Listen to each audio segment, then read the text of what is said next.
Hello friends, welcome to navigate institute. I am Shivraj Patidar. आज हम इस प्लेटफॉर्म पर एक इंपॉर्टेंट सब्जेक्ट स्टार्ट कर रहे हैं जिसका नाम है CPM, that is construction planning and management. तो सब्जेक्ट स्टार्ट करने से पहले इसका इंपॉर्टेंस देख लेते हैं कि इसका importance exam point of view से और आपका प्रैक्टिकल पर्पस में क्या उपयोग है इसका।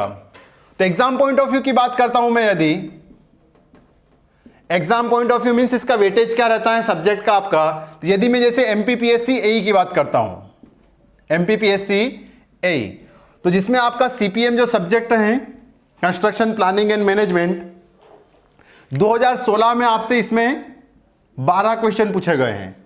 और उसी प्रकार जो 2017 में आपका एमपीपीएससी एई का सिविल ब्रांच के लिए पेपर हुआ है, उसमें आपसे 11 क्वेश्चन पूछे गए हैं। तो जो एक्सपेक्टेड आपका अपकमिंग एग्जामिनेशन है एई का, तो उसमें आपसे 10 से 12 क्वेश्चन पूछे जा सकते हैं। कितने? 10 से 12 क्वेश्चन आपसे पूछे जा सकते हैं। उसी प्रकार अभी लेटेस्ट में जैसे 2020 में दिसंबर में आपका यूपीपीएससी एई का जो एग्जाम हुआ है उसमें सीपीएम से आपके 8 से 9 क्वेश्चन पूछे गए थे 2020 में जो दिसंबर का पेपर हुआ है। तो इस प्रकार से आपका एग्जाम पॉइंट ऑफ व्यू से क्या इंपॉर्टेंस है। उसी प्रकार यदि मैं प्रैक्टिकल पर्पस की बात करता हूं तो पूरा जो प्रोजेक्ट रहता है आपका, टास्क रहता है, वो पूरा आपका सीपीएम सब्जेक्ट पर डिपेंड करता है। मींस दैट आपकी प्रोजेक्ट की कॉस्ट, ड्यूरेशन क्या रहेगी, उसका इन्वेस्टमेंट क्या रहेगा, उस प्रोजेक्ट से बेनिफिट्स क्या होने वाले हैं और उसकी यूजफुल लाइफ क्या रहेगी, ये पूरा डिपेंड करता है आपका प्लानिंग पर, उसके मैनेजमेंट पर और उसकी शेड्यूलिंग पर। और ये किसके थ्रू पढ़ता हूं मैं? कंस्ट्रक्शन प्लानिंग एंड मैनेजमेंट के। तो इस प्रकार हमने देखा कि इसका इंपॉर्टेंस प्रैक्टिकल और एग्जाम पॉइंट ऑफ व्यू दोनों से इंपॉर्टेंट है। बट हम क्या करते हैं, इसको इतना इंपॉर्टेंस नहीं देते हैं, इस सब्जेक्ट को इतना इंपॉर्टेंस नहीं देते हैं। क्यों? क्योंकि ये दूसरे सब्जेक्ट से कोरिलेट नहीं करता है। बट हमें इसको इंपॉर्टेंस देना है। तो ओके, तो विदाउट एनी डिले सिलेबस पर चलते हैं कि इसका सिलेबस क्या होता है। फर्स्ट टॉपिक क्या रहेगा आपका ऐसा? Construction materials and detailed estimate. Second है आपका specifications, analysis and rates of various work, जिनको मैं जनरली क्या पढ़ता हूं एज शेड्यूल एरिया रेट के अंदर आपके ये आते हैं। तो ये जो ऊपर के जो दोनों टॉपिक हैं जनरली आप किस में पढ़ते हो? एज क्यूएससी या क्वांटिटी सर्विंग एंड कॉस्टिंग में। नेक्स्ट टॉपिक आपका एग्जैक्ट स्टार्ट होगा आपका CPM, scheduling through CPM and PERT analysis. Then next topic है आपका cost optimisation through network analysis. Cost का ऑप्टिमाइजेशन करना मतलब ऑप्टिमम मतलब मिनिमम से मिनिमम या जितना हो सकती है उस प्रोजेक्ट की कॉस्ट, उससे ज़्यादा नहीं होने देना है। और जितना जल्दी हो सके या जितना मिनिमम ड्यूरेशन में वो पूरा हो सके उसको आपको करना है। तो cost optimisation through network analysis, जिसको जनरली हम पढ़ते हैं as a crashing. Then next है आपका float times and bar chart पढ़ेंगे। Then next cost analysis and resource allocation, most important topic, जिसको हम अपडेटिंग एंड रिसोर्स अलोकेशंस भी पढ़ते हैं। क्या पढ़ते हैं? Updating and resource allocations. Resource allocation means किस प्रोजेक्ट के लिए क्या आपको इक्विपमेंट लगेगा, मटेरियल्स लगेगा, कौन कौन सा आपको मैन पावर लगेगा, तो वो आपका आएगा रिसोर्स अलोकेशंस में। देन नेक्स्ट रहेगा आपका types of tenders and contract conditions, quality control, productivity and operation cost. Operation means उस प्रोजेक्ट को बनाने में क्या क्या कॉस्ट आएगी, means as a handling cost. Then next है आपका लैंड एक्वाजिशंस। लैंड एक्वाजिशन और जो आपका लेबर सेफ्टी एंड वेलफेयर है, ये आपके ऐसे क्या है? गवर्नमेंट के रूल के अकॉर्डिंग है कि जैसे लैंड एक्वाजिशंस, आपको किसी भूमि को खरीदना है, नीलाम करना है, तो उसके रूल्स एंड रेगुलेशंस क्या होते हैं वो आपको बताना है। वो कौन कोड क्या प्रीफर करता है, एक्ट क्या है उसके लिए। उसी प्रकार लेबर सेफ्टी एंड वेलफेयर, जो आपके लेबर होते हैं उनके लिए गवर्नमेंट ने क्या क्या रूल्स डिसाइड किए हैं, कौन कौन से उनके लिए एक्ट हैं, उनको क्या क्या सुविधाएं बेनिफिट्स प्रोवाइड किए जाते हैं, वो हमको देखना है। Labour safety and welfare. तो type of tender, quality control and land acquisition और लेबर सेफ्टी एंड वेलफेयर, ये भी जनरली आपका किसका पार्ट है? क्यूएससी। तो इस प्रकार से सीपीएम में हम क्यूएससी भी पढ़ेंगे और आपका जो मेन सीपीएम का पार्ट है, पार्ट एनालिसिस, क्रैशिंग, अपडेटिंग, वो भी हम पढ़ते हैं।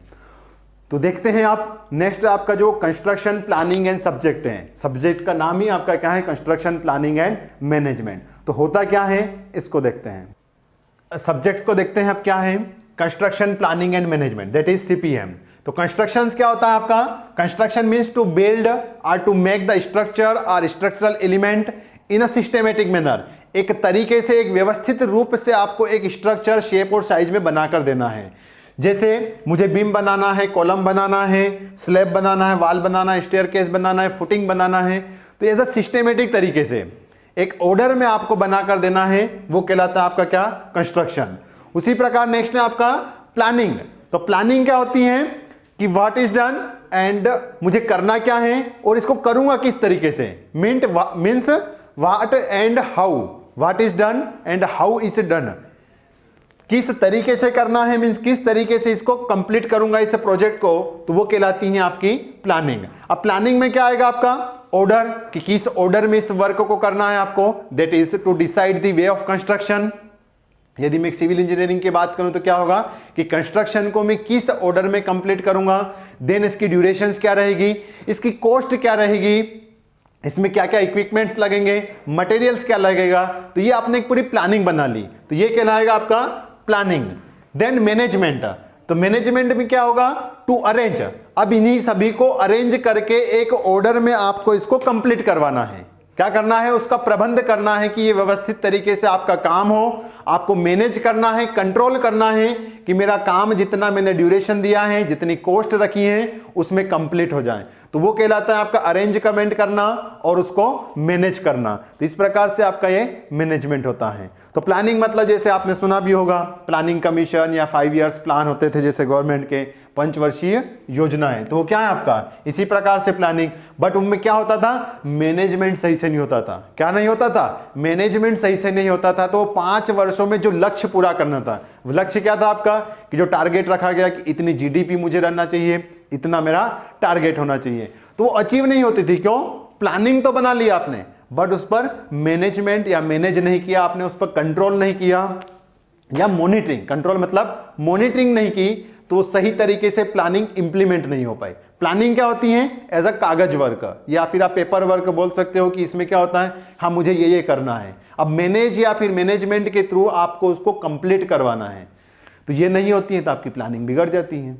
Okay, then management.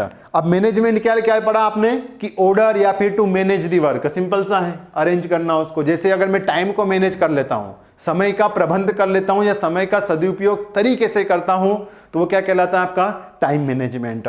उसी प्रकार से यदि आप प्रोजेक्ट को मैनेज करते हो, वर्क को मैनेज करते हो, तो वो क्या कहलाता है आपका project management. Means to manage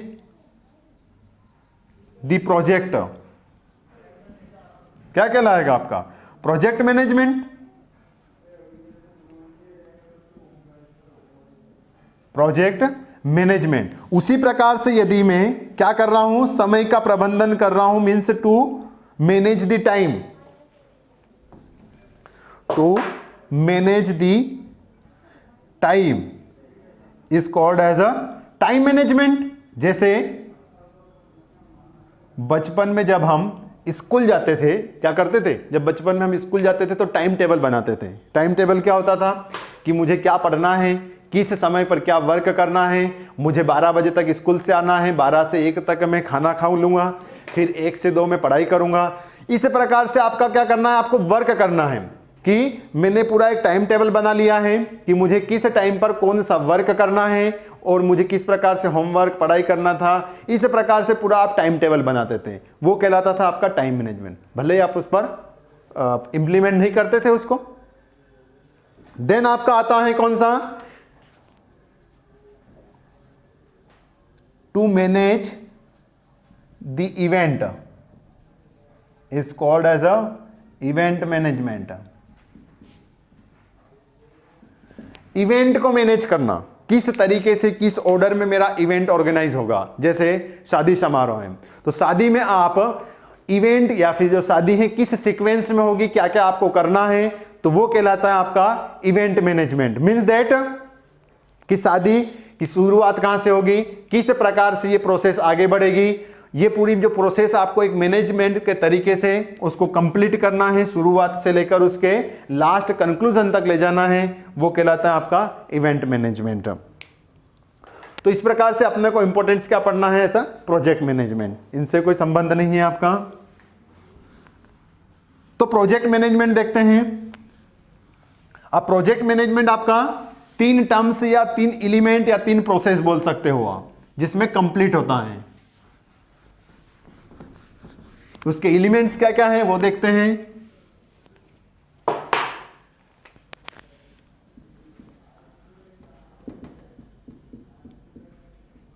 elements means इसकी प्रोसेस कि 3 प्रोसेस में या 3 इस पूरे में आपकी ये प्रोसेस या प्रोजेक्ट मैनेजमेंट कंप्लीट हो जाता है। किस प्रकार से? फर्स्टली मैं करूंगा प्लानिंग। प्लानिंग मींस वही कि मुझे करना क्या है और किस तरीके से करना है। देन मैं करूंगा उसका शेड्यूल डिसाइड करूंगा, तो उसको पढ़ता हूं मैं शेड्यूलिंग। शेड्यूलिंग मतलब कब कौन सा काम करना है। अब आपने प्लानिंग बना लिया कि मुझे एक स्ट्रक्चर बनाना है। स्ट्रक्चर में क्या क्या आएगा आपका?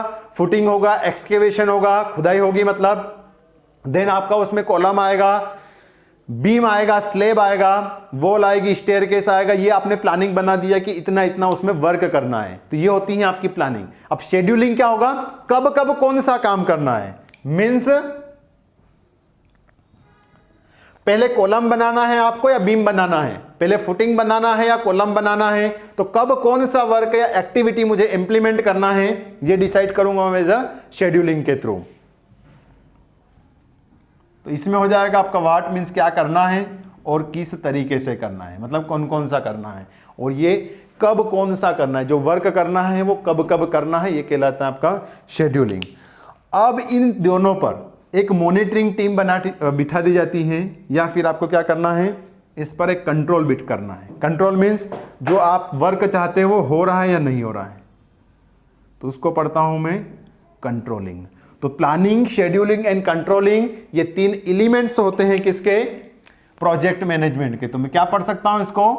एलिमेंट्स ऑफ प्रोजेक्ट मैनेजमेंट, या फिर प्रोसेस भी बोल सकते हो आप। तो कंट्रोलिंग मीन्स मॉनिटरिंग करना या टू सुपरवाइज करना, टू मॉनिटरिंग,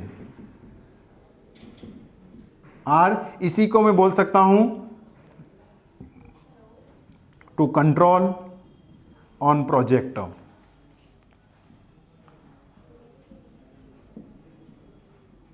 प्रोजेक्ट पर क्या करना है आपको?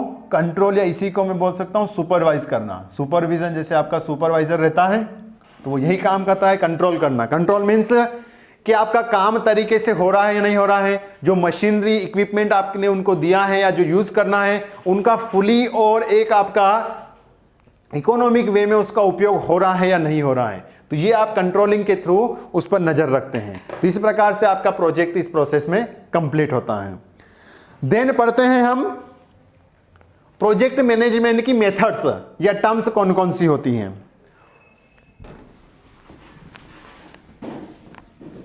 तो कौन कौन सी मेथड्स होती हैं प्रोजेक्ट मैनेजमेंट की? तो methods of project management, methods of project management.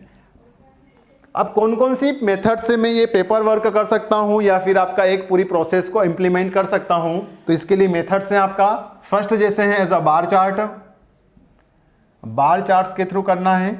Then next है आपका as a milestone chart, milestone chart, और नेक्स्ट है आपका network analysis, network analysis. Milestone से पता चल रहा है, माइल मतलब क्या होता है? माइल स्टोन जो आपको दूरी बताता है उसी को बोलते थे माइल स्टोन। जो आपके रोड पर जो एक पत्थर लगा रहता है जिसपे इसको क्या लिखा रहता है? किलोमीटर, कि जैसे इंदौर कितना किलोमीटर है, जयपुर कितना किलोमीटर है, उसको बोलते हैं अपन माइल स्टोन। तो माइल स्टोन का मतलब क्या? आपको गाइड करता है वो कि कितनी दूरी और आगे करना है आपको, या कितनी दूरी आप इधर पीछे कितने तय करके आ चुके हो। तो क्या बताता है आपको? ऐसा गाइड करता है कि आगे जो आने वाला डिस्टेंस से पॉइंट है आपका वो कितनी दूरी पर है। तो यहाँ पर भी ये चार्ट आपको यही बताता है कि अभी कितनी दूरी तक आ गए हैं और कितना आपका प्रोजेक्ट बचा है, इसीलिए इसको बोल दिया आपने माइलस्टोन चार्ट। तो इस बार चार्ट का एडवांस वर्जन है या एडवांस फॉर्म बोल सकते हो, तो इनको हम देखते हैं next class. Then next topic है आपका मेथड्स ऑफ प्रोजेक्ट मैनेजमेंट, जिसको हम नेक्स्ट क्लास में कवर करेंगे। उम्मीद करते हैं आपको यह वीडियो पसंद आया होगा, तो वीडियो को जरूर लाइक कीजिए, नेविगेट चैनल को सब्सक्राइब कीजिए। थैंक यू टू एवरीवन, मिलते हैं नेक्स्ट वीडियो में।